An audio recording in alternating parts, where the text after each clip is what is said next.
TV3 uudistetoimetuse käsutuses on satelliidifotod Venemaa piiriäärse linna Luga lähistelt, kus Eesti piirini Pihkva järve juures on umbes 200 kilomeetrit. Fotodelt on näha suurt sõjaväetehnika koondumist, hinnanguliselt 1000 meest ja 50 ühikut tehnikat. Analoogseid teateid on olnud ka Soome piiri lähistelt. Kas on teada meie sõjaväeluurele?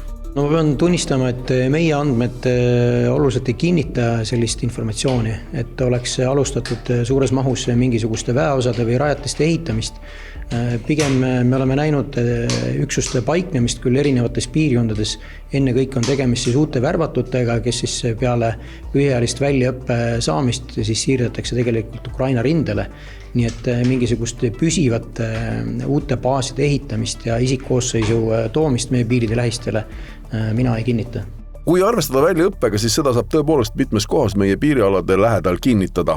Neid telke tegelikult oleme tuvastanud siin juba alates eelmise aasta suvest ka erinevates piirkondades meie piiri lähedal.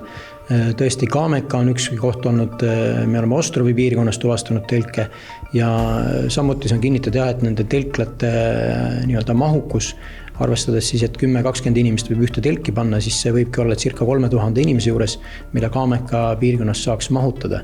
Aga olles siis seda piirkonda pikemalt jälginud, siis ma saan öelda, et sellises mahus seal inimesi viimase 6 kuu jooksul kindlasti ei ole majutatud. Selliseid liikumisi jälgitakse pidevalt ja samas jagatakse selle alast infot ka meie partnerriikidega.